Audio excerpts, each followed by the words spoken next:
Great moments are born from great opportunity. And that's what you have here tonight, boys. I'm talking about we're beaten. We're not beaten. I'm not beaten. We're in this game. Anybody here tired? No. Sonny, Not tired. Holt, I'm just warming up, Sheriff. Connor, I'm ready, John. Bertie, you with us? Yep. Good. Because the Rangers are starting to breathe through their mouths. The strides are getting shorter. Do not give these guys too much respect. They didn't pull a dog sled, did they? No. Didn't skate the river, did they? No. This is our pond. Now Cameron Hughes gets the ran over the line. Clean pass for Morrison across. The shot, they score! Ryan Winterton and the Firebirds take the lead. 6:08 to go in the first period. Logan Morrison right up the tape for Winterton. And Coachella Valley out in front for the first time in the series. You know they just want you to bleed, right? I'm here to do whatever they need me to do. You know, if they need me to bleed, then I'll bleed for my team. Let's go. Pretty boy. Let's go. Introduce yourself. Jim. My name's also Jim. Problem solved. Thanks, James. Now, as far as serving the tendy goes, if they're shooting, you're getting your body in front of it. Everybody blocking shots. All you useless guys, blocking shots, bugging Appledorns. Now everybody knows the role. Eh, Sanguinet?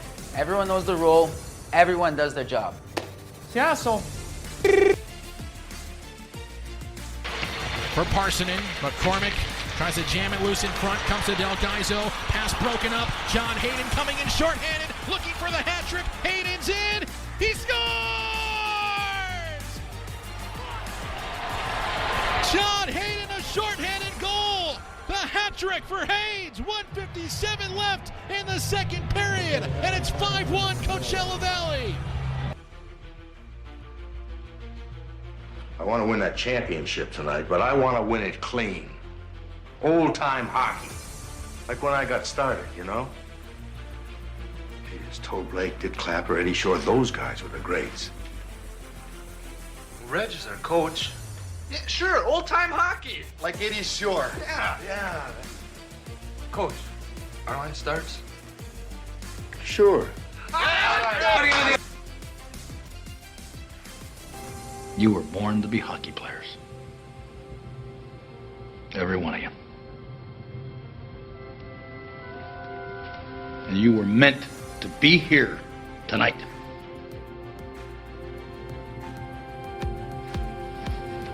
This is your time. Greetings, friends and Firebirds fans, and welcome to the Fire and Ice podcast presented by Desert Willow Golf Resort. Fire and Ice, the official podcast of your Coachella Valley Firebirds, two-time defending champions of the Western Conference in the American Hockey League. Coming to you from Palm Desert, California, a mere Stu Bickle-coached penalty kill away from the Birds' home ice of Acrisure Arena. I'm your host, Judd Spicer, along with this bi-monthly endeavor across the course of this third season of Firebirds hockey. Also, again, have the pleasure of serving as your Firebirds Insider. Those Firebirds Insider articles may be found online, per all things CV Firebirds at cvfirebirds.com. That's your hockey home and hub for everything, including, but certainly not limited to, tickets, roster information, community, merchandise. Again, you can find it all online at cvfirebirds.com. Might also want to mention downloading that handy CV Firebirds app. Per the presenting sponsor of this endeavor, Desert Willow Golf Resort, also right here in sunny Palm Desert, California. You know that I love the good putt-to-puck segue. You go tee it up over at Desert Willow, the Mountain View course, the Fire Cliff course, 36 awesome holes, and then skate it on over for a Birds soon-to-be playoff game, just about 3+ miles away is Desert Willow from Acrisure Arena. When you're poking around online, getting those tee times at desertwillow.com, might I also suggest taking a peek at the excellent and on-site Palm Desert Golf Academy. They got all your swing and tutelage needs. Everything from daily clinics to 3-day signature golf schools. Again, check that out at desertwillow.com. All right, not alone on this episode of Fire and Ice. Enthused to chat with this young man, new to the Birds, 19-year-old Nathan Villeneuve is going to be joining me here shortly. Young man that's certainly made a distinct impression in his brief Birds debut. Before getting this visit with Nathan, let's clean up the writing and broadcast desk here a little bit. Birds are, of course, playoff qualified, playoff bound for the third time in as many seasons. That means, per those Firebirds Insider articles, playoff preview for each series. Hopefully that is a plural. Again, that's at cvfirebirds.com. And then a podcast for each initial series. And should we get to 7-game series per seasons past, couple podcasts per. That's looking at the future. Let's just take a look at the present a bit closer here in this Firebirds Freeze Frame segment. And decidedly, in the nitty and the gritty here, friends, 70 games down, a mere 2 to go in this third season of CV hockey. The record, riding a 3-game point streak, 37, 24, 4, and 5, currently places the Birds comfortably as the 4th seed in the Pacific Division. And let's take a look at some scenarios as we head toward the playoffs. And this could change. Some of this could change, but this is how it looks presently, again, with just these 2 games to go. Currently 83 points on this season. Again, that places Coachella Valley in 4th place in the pack. 3 points shy of 2nd place Abbotsford and Ontario, those 2 teams in a virtual tie, both of which have a game in hand on the Birds. They each have 3 games to go as of this recording. So just 3 points shy of both of those squads. Birds are also 4 points clear of Calgary, currently in 5th, and San Jose, currently in 6th, although those 2 squads also matched up 79 points apiece. They have played 70 games per, meaning they have played as many games as the Firebirds. So as we sort this out, let's take a look at this scenario, or perhaps scenarios. Yes, as just mentioned, previously mentioned, still a chance for the Birds to ascend the Pac Division standings, and they're in their seeding for the postseason. I'm sensing, however, that greater likelihood, finds us in 4th place. Again, that could change, but 4th place would give us a home ice advantage in that first playoff series versus either Calgary or San Jose. Now, those 2 squads with 2 games remaining, those games are against one another. Both of those games in Calgary to be played on 4/18 and 4/20. According to my Julian calendar, that is this upcoming Friday, the 18th, and then the final day of the AHL regular season this Sunday, the 20th. Should the Birds by chance, again, just looking at scenarios, we're talking this out, should the Birds by chance drop the final 2 games in our schedule, and I'll get to those games briefly, and should San Jose twice fell Calgary in Calgary, then yeah, we would lose this home ice advantage. That seems unlikely. I kind of feel like we're pretty cozy in this 4th spot, and I am hoping, furthermore, that Calgary does end up splitting with San Jose or taking those 2 games from San Jose later this week, because I think we want to play Calgary. Of course, we played them twice in each of the last 2 playoff seasons, and we took them down both times. Additionally, over the course of 8 games this season, the Birds are 6-2 versus the Wranglers, while the record versus San Jose, I think I'm being nice to call it a little bit more measured. 1-4-1-2. Of course, lost that 1-0 overtime game to the Barracuda earlier this week. That was this past Wednesday, April 9th. So if things play out as anticipated, again, could be changes, but if they play out as anticipated, I think we could possibly be looking at a best-of-3 series, all at Acrisure Arena, that would get underway next week versus the Calgary Wranglers. Again, a team that we have had ample success against in both the playoffs and in this third regular season of CV hockey. Kind of tease the schedule. Again, just 2 games to play. Those are going to be dueled this Friday night at Acrisure Arena against a very hot and very good Abbotsford Canucks squad. That game, by the way, I had to check this not once, not twice, but thrice, just to ensure it was right. Not a 7 p.m. puck drop, but rather a 6 p.m. start time. Again, the final home game of the regular season. That is this Friday at Acrisure Arena versus Abbotsford. Birds then turn it right around. Interesting close to the campaign. Saturday, they're going to hit the road yonder San Diego, and I think we owe the Gulls something. I think we can all agree on that. A little bit of displeasure, I think I am safe to say, after dropping a 2-0 edge and losing in overtime to San Diego this Sunday past. Let's get them back to close out the regular season. That game again this Saturday in San Diego, also a 6 p.m. puck drop to close out the regular season. One note I forgot, this Friday is Fan Appreciation Night, Rally Towel Giveaway at Acrisure Arena. Don't forget to get those tickets at cvfirebirds.com. Per the players for your Coachella Valley Firebirds, Ben Myers continues to lead CV in scoring. 51 points on the season for Ben, 23 goals matched with 28 assists. Points in 16 of his last 22. Nice work by Ben. Currently 31st in the American Hockey League in scoring. All manner of roster changes of late, of course. A lot of ebbs and flows, a lot of ups and downs, a lot of ins, a lot of outs. So says the dude. It's all to say that we have welcomed back Yanni Newman to the CV lineup. In a short time, made his presence known or reknown with a pair of goals in a 36-second span in CV's victory over Bakersfield this Saturday past. With those pair of goals, Yanni with 28 now on the season. That contributes to his 44 overall points. He's done that in 57 games, mind you, tied for 9th in the American Hockey League in goals. Is 20-year-old Yanni Newman. Great to have him back. Logan Morrison, next on the list, 40 points on the year, 13 points paired with 27 assists, and with 37 points on the season, Ryan Winterton. He went up to Seattle for a short spell, now back with CV. And Max Lajoie, also with 37 points, Max with a team-high 33 assists. Reference the transactions, some of the injuries. Let's take a look at those very briefly. We have not seen a CV jersey either for a while or of late.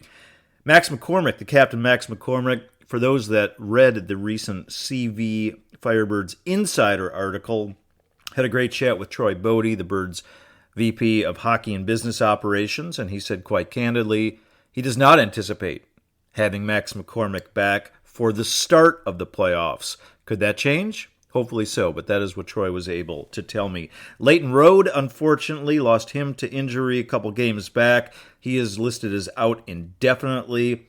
Obviously, we'd love to have Leighton and his talents and his speed back for the playoffs. Going to keep tabs on that. Edward Chalet, also injured in I think the most recent game. Going to keep close tabs on young Edwards' status. Also referenced, by the way, in that recent Firebirds Insider article per Troy Bodie. Come the start of the playoffs, looking forward to welcoming back the services of netminder Alish Stejka. Haven't seen a lot of Alish here in the spring season. Might see him in net in the playoffs. Who knows? That's not up to us. And defenseman Gustav Olofsson. Haven't seen Gustav for a spell. He should be back for the start of the postseason as well. Per those netminders, reference Stezzy. As for those whom we have seen more recently, Nike Coco winding down and wrapping up an exceptional rookie season. I think that word is decidedly applicable. Can probably even come up with more superlatives to describe what 20-year-old Nike has done this year. Now 29-2 on the year, 2.23 goals against, save percentage of .914. Those goals against are good for 6th in the entire AHL. That save percentage good for a tie for 8th. He leads AHL rookie goaltenders in all 3 metrics, by the way. Victor Osman, the Swede, 2-1-2 on the season, 2.38 goals against, .916 save percentage. Victor had been playing great.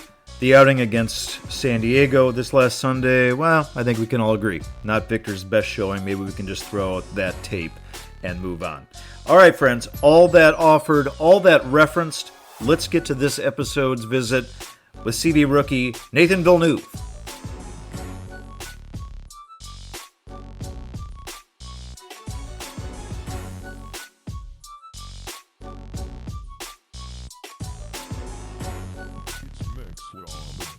All right, Firebirds friends. As prefaced, my guest on this episode of Fire and Ice podcast, presented by Desert Willow Golf Resort, he's a freshly minted 19-year-old, a native of Ottawa, Canada, 63rd overall pick in the 2024 NHL draft. Comes to us by way of the Sudbury Wolves of the OHL, where across 3 seasons, 185 cumulative games, has 151 points to account, along with 277 penalty minutes, rather. We're going to get to that momentarily.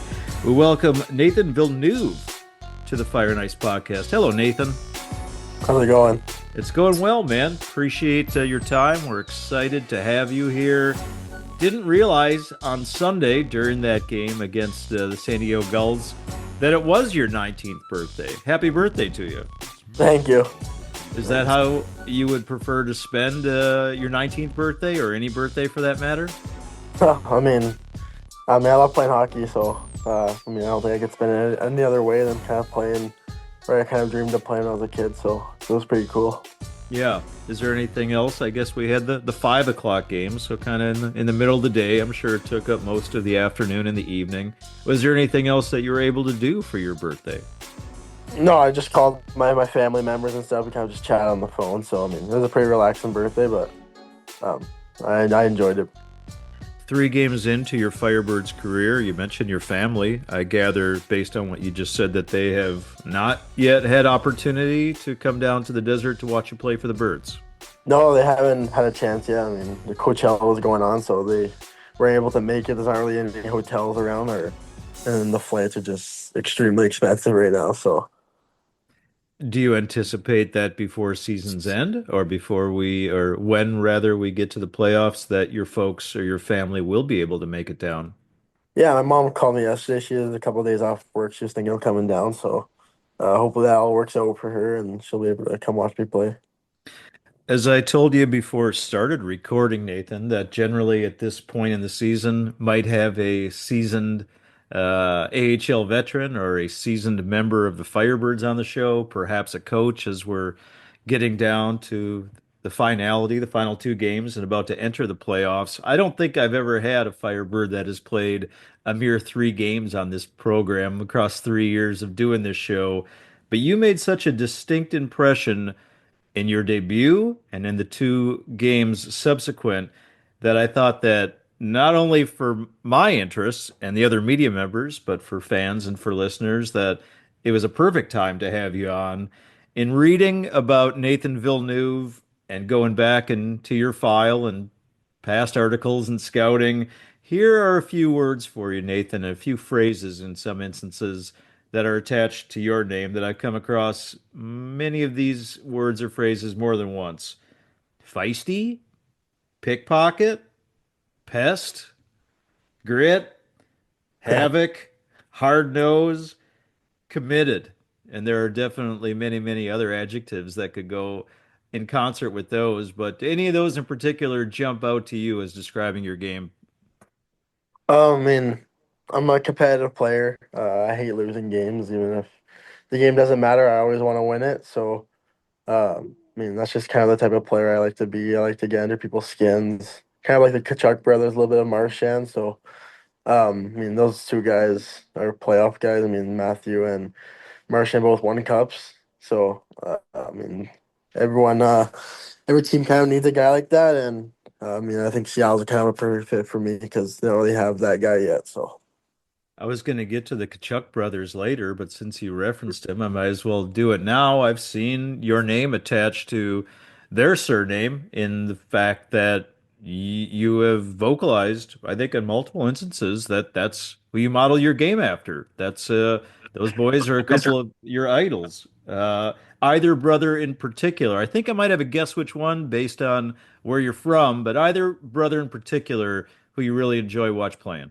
I mean, Brady's from Ottawa, so I got to see him a couple times. And, I mean, Matthew's a good player, but I think Brady has a little bit more skill than him. So I think I kind of model my game after more of Brady than Matthew. But, I mean, they both have that kind of pest in them, which I kind of bring to my game. So Have you ever met either of the Kachuk brothers? I actually haven't. I mean, hopefully I'll be able to play against them or kind of meet them soon. So hopefully when that day comes, it'd be cool. Yeah, you referenced some of the reasons why both of them are so successful and so popular, but anything in particular about either of those bros that really sticks out to you that you've always enjoyed or tried to model your own game after? Yeah, I mean, I don't like to see their teammates go down, or if there's a guy running around, just kind of not playing the game, just running around trying to hurt people. Those are the guys that kind of calm the game down a lot. So, I mean, I kind of liked how Brady and Matthew, they both like to make sure the game doesn't get out of hand. And I mean, I enjoy that part too, because hockey, there's still a game to be played. So, you just have to keep it under control. I want to go back to what I referenced about your debut momentarily, but I feel like it requires some context. I mean, one of the first things I said when you jumped on here, man, is that yeah, typically at this point in the season, might have a veteran guy on. Going back through Birds' recent seasons, your former teammate with Sudbury, and now your teammate with the Birds, David Goyette, he got a few cups of coffee back in 2023 in April, and then we saw him in some playoff games as well. Last year, Yanni Newman, he got a couple of goals showing up in April and then appeared in the playoffs as well. In this instance with you, though, it's a little different because we haven't seen a guy come to the Coachella Valley in April, have a big debut, and then is suddenly in the starting lineup. And I mean, you've been here in the desert since like April 9th. So we're talking about a week, and then we've seen you start the last two games. Has this all been happening like fast for you? Yeah, I mean, it's happening pretty fast, but I'm enjoying the experience. I appreciate Lax for kind of trusting me in those scenarios, playing with two really good players, Mel and Stevenson. So, I mean, those two guys are Mel and Stevenson are kind of like the same player as me. They both have grit to their game. They're both smart hockey IQ plays, and I mean, we've had a lot of chances. We just have to find a way to put one in the net here soon. After your debut game against San Jose, when speaking with Derek Laxdal in the postgame press conference, his eyes lit up when talking about the possibility of having you and Jacob Melanson in on the same line together, and now we've seen that on the starting line, no less, for the past two games, two really good games. I think that it took him very short amount of time to recognize that together you two could form a very formidable wrecking crew. What have you noticed playing alongside him and Mitchell Stevens, as you referenced? Yeah, I mean, they're guys that aren't scared to get into the dirty areas, which I love. I mean, they're both hardworking guys, so I mean, playing with them is pretty easy. And I mean, if we need a good forecheck out there, we kind of go on there and forecheck well, and it kind of gets momentum towards our side. So I think our line's pretty successful. You also said there's some similarities between your game and Jacob Melanson's game. Have you noticed that even further playing together these last two games? Yeah, I've seen it clearly. I mean, I played with him in the rookie tournament a bit, so I mean, we have the exact same mindset going on the ice, and I mean, play well in the D zone, and then hopefully get some offensive chances. But for us, it's just our line's just third line momentum swingers. We're kind of guys that are gonna like run them down. So I mean, I love playing any role. I can play any role in this league. So playing with him is always really nice. Let's go back to that debut this past Wednesday against San Jose, and I'm going to provide some further context for you, Nathan. Um, we're obviously going to talk about the fight against Scott Sabrin, and not talk about the fight just for the sake of talking about the fight. Again, I think there's more to it. Some of which you may not have even known at the time, but perhaps since it happened, this information's been fed to you, or guys told you about it. Ian McKinnon had fought him two times earlier in this season. As you referenced yourself in the post-game press conference, Scott Sabrin, a big bearded dude and a veteran that at the time was 14 years older than you. You are now 19, so you're much older. Now 13 years older. He's been around a long time. He's been a brawler for a long time. By my count, 125 fights for that guy across his own career. I went back and watched that video a few times, and the scenario that basically led up to it was in front of the Barracuda net. Real cheap shot by Scott Sabrin on our Luke Hedman, essentially a cross check right to his face. And then he proceeded to give another jab while Luke Hedman was down on the ice. And you hesitated not in going right after this guy that's got 13, 14 years on you, probably about 15 pounds, 3 inches, a seasoned guy. For you, was there in that moment, was there any thought? Was there any consideration, or was there just no hesitation to go protect your teammate? No, I had no hesitation at all. I mean, right when I saw him get crushed into the net, I started to go after him just to like, tie him up a little bit, and then once he kind of cross checked him again when he was on the ice, um, I thought that was enough. And then I had no idea who he was or like who it was, so I mean, I just kind of looked at him, and then he started shaking his gloves at me. So then I went him, and then um, funny enough, he's actually from my hometown, Orleans in Ottawa, which I had no idea about. So that was kind of a really big talk for the last couple of days, and began to get a lot of texts from my trainers or people that he used to play with. Even the ref, what game was it against San Diego? It was telling me that he used to like room with him when he was in the NHL and stuff, and it's kind of like a joke. So I mean, it's hockey; it happens, and I just like sticking up for my teammates. Like I said before, I don't like to see them get pushed around or like dirty cheap shots. I don't take that stuff. So Yeah, and it was both a dirty shot and it was both a cheap shot. And it was wonderful to see a then 18-year-old kid making his professional debut hesitate not to go up against a guy of that size and that experience. Were you aware at the time, or have you had chats with Ian McKinnon since, that those two had gone at it twice just this year? yeah, I mean, yeah, I talked to David a lot. He said he got blown up one game, and Ian McKinnon kind of had to stand up for him. So I mean, I like that other teammates are in that room where looking after each other, and that's what brings you guys closer together. So, I mean, it's a good start before playoffs. Were you aware, and now you decidedly are, that Scott Sabrin is left-handed?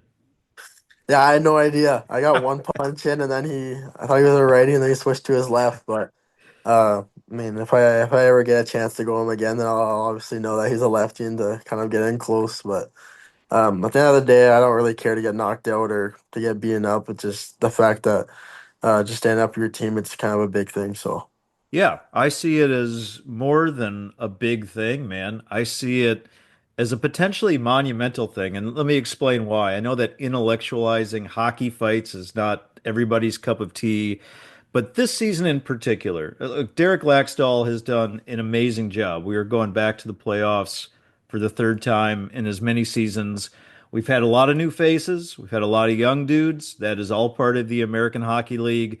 But at the same time, we've had a lot of guys injured. We've had ceaseless transactions, guys getting called up, guys coming back down. So finding continuity has been an issue for the Firebirds this season, due to the fault really of nobody.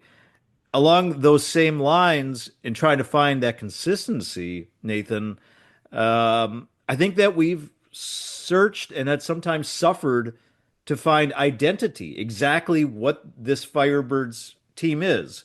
So in that moment, not only did you take on that guy in your pro debut, but in the seconds that followed, you went full Maximus Decimus Meridius gladiator style toward the Firebirds bench.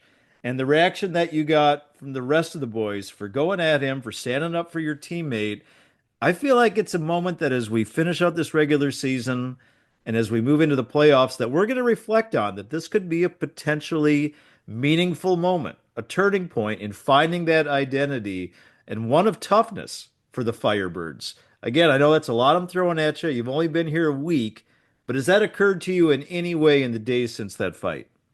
Yeah, obviously, I got to win over my teammates too. I mean, I think I did that game, and then obviously the other teams now are kind of looking at that because even last game, Bailey, right off their opening draw, was trying to like fight me and stuff, and I had to talk with Derek. He said you don't have to fight every tough guy in this league. So, I mean, yeah. So I think every other team's kind of looking at that right now, and I mean, they're always trying to pick on the guy that's willing to fight. So, I mean, I love that. I love playing that role, and I mean, when the time comes. But I'm not the guy that's gonna go chase a fight. If he does something dirty, then I'm not afraid to do something. You mentioned the texts and messages coming from your hometown. Anyone in particular that really made you laugh or one that sticks out to you? Yeah, Ryan Hand. He was a fighter, played all overseas and pro and stuff. So he was the guy that kind of texted me, and he was saying that he used to be close with Scott Saber and stuff with like fighting and stuff. So he says when I get back, that he's gonna teach me a few things when a lefty is way bigger and way stronger than you and what to do. So it's pretty funny when I saw that. But I'm sure I'll see. Yeah, I play against him in his league's called Handmade Hockey League. So I had no idea he was in that league until now. So obviously we'll probably joke around with that in the summer, but for now it's kind of serious. So Friends, you're tuning in to the Fire and Ice podcast presented by Desert Willow Golf Resort. My guest is Firebirds rookie frontliner Nathan Villeneuve. Appreciate him joining the program. Want to go back a little bit now, Nathan.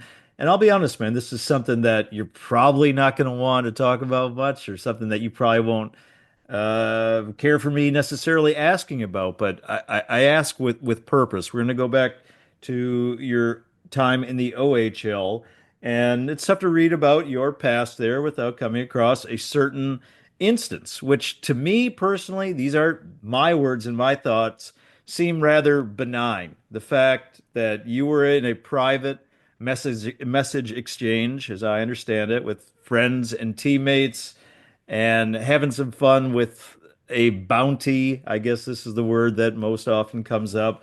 And word got out of that, and I know that it was not your intent or that you were not serious about it, but it did get out, and ultimately you had to serve a suspension and a rather lengthy one. You seemed to take it very well. You said all the right things in the aftermath. I'll ask you this to start. I mean, are you tired of talking about that or people like me bringing up that instance?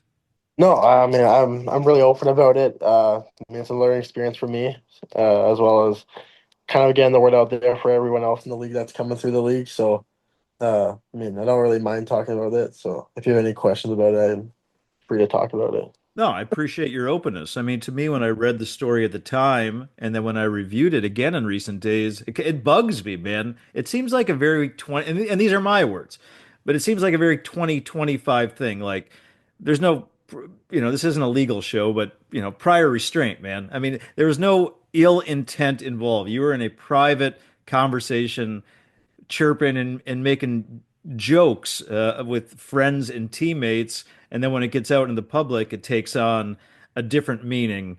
So that personally bothered me. I felt that the suspension that you had to serve was extremely lengthy, but maybe the OHL wanted to set a precedent and send a message with the length of that.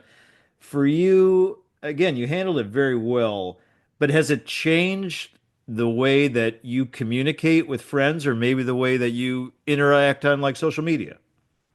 No, I mean I still talk to my friends the same way I always talk to them. I mean it was a one-time incident. I've never done that before. So obviously, I mean the suspension was a lengthy one, but it's a learning experience for not just me but everyone else. Like I said, coming through the league, and um, obviously, it sucks in out those 15 games, but you have to be a pro in those times and kind of mature and just work harder in the gym off the ice to get ready for when you're back to play. And I figure that's what I did, and that's why Seattle took me so high because of my playoff performance. So, I mean, a lot of the young guys might have just kind of shut it down, but for me, I kind of just took it as motivation and like time to like work on my body off the ice too. So just gotta take it like a pro and kind of move on with it after that.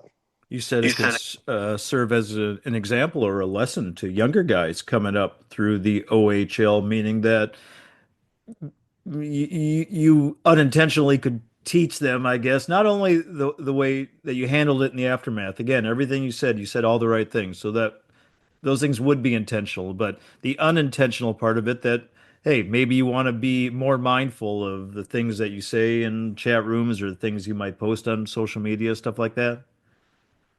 Yeah, obviously you gotta be social media is a big thing in this day and age, so you just gotta be careful of what you post because whenever you click send, it's out there for the rest of your life. They can do a deep search of you, so you always have to be mindful of that. And I mean, obviously for me, that's kind of what kind of stuck with me. You got to be careful with everything you send, so you always have to review your text a couple of times. And I mean, if you're wanting to send it, then send it. But yeah, I mean, I think it's just a learning experience for everyone that is in this hockey world this day and age. It's a lot different than it was back in the day. So Yeah, it absolutely is, and I know that whether personally or with media colleagues, based on stuff that's happened unintentionally with other media members, like when you're sending a tweet and if there's an autocorrect or you don't do a proper spell check on a text, maybe you're not sending it to the proper recipient. Like you got to be super mindful of that in yeah, 2025. You could screw up your whole career with one wrong word.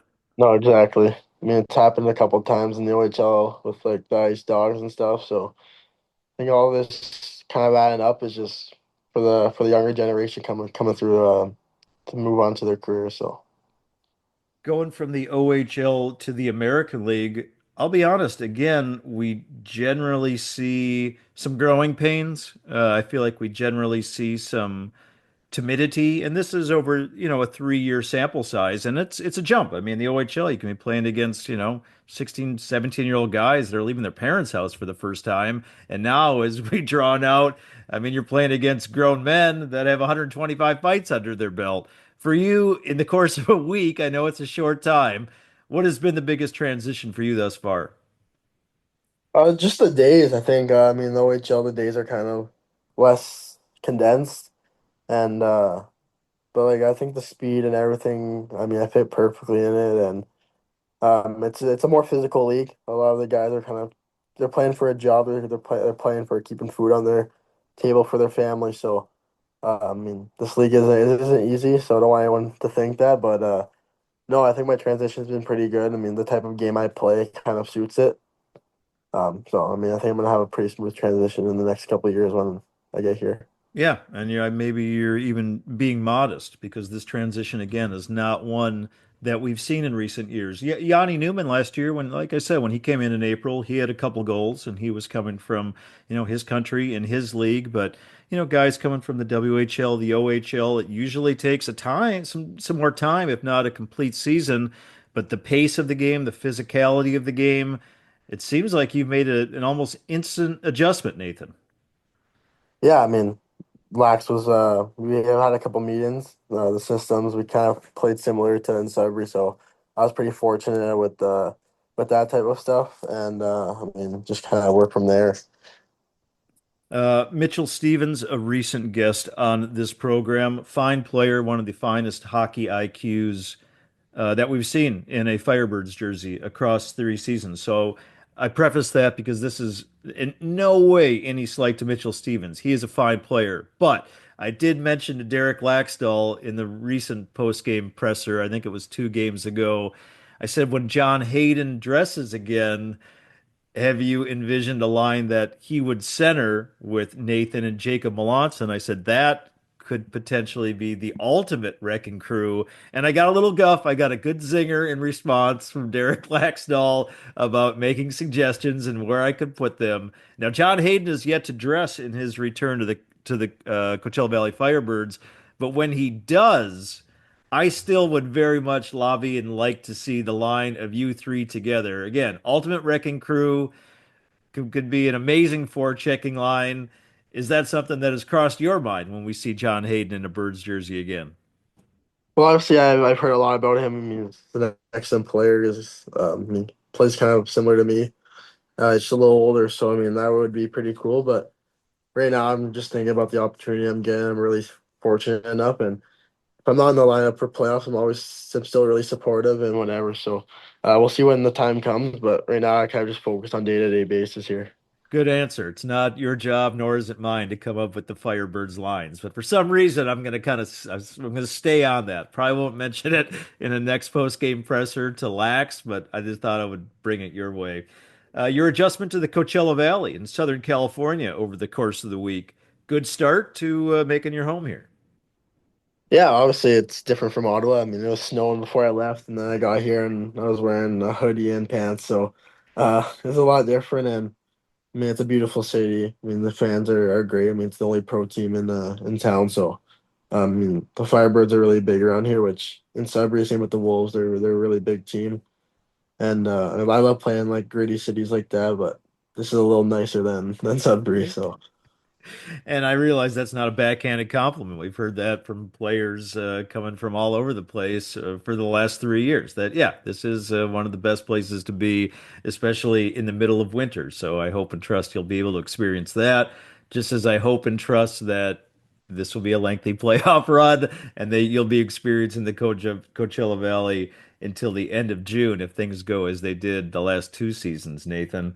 Let me close out with this one, man. I did read somewhere that you have a tattoo from Sudbury. I believe the mascot was the wolf. You have a tattoo of a wolf on a shoulder, I believe.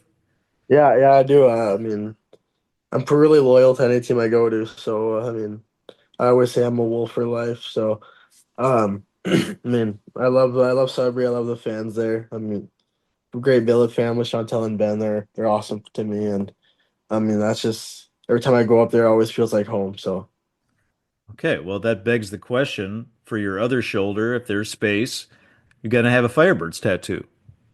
well, yeah, we'll see. I mean, it's different pro. You get traded a lot more movement, but yeah, we'll see. Hopefully, we'll win a cup here, and then I can get one on. We'll look forward to that. Hell, if they win a cup, man, I might get one too.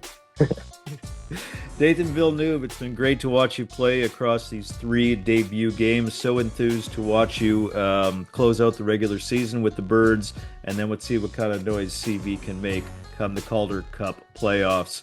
Continued success, man, and thanks for your time. Thank you so much.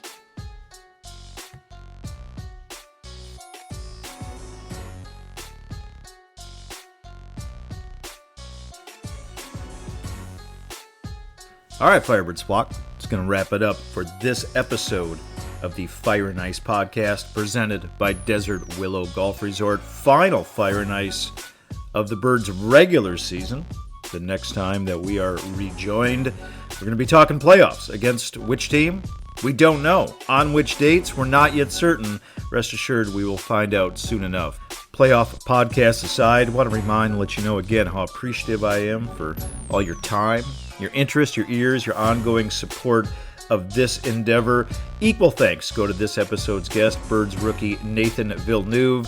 And of course, gratitude, as always, goes to the presenting sponsor of this endeavor, Desert Willow Golf Resort, right here in sunny Palm Desert, California, home of the Mountain View and Fire Cliff courses, respectively. 36 exceptional holes, just a mere 3.5 miles away from the Birds' home ice of Acrisure Arena. Make it an awesome putt-to-puck day.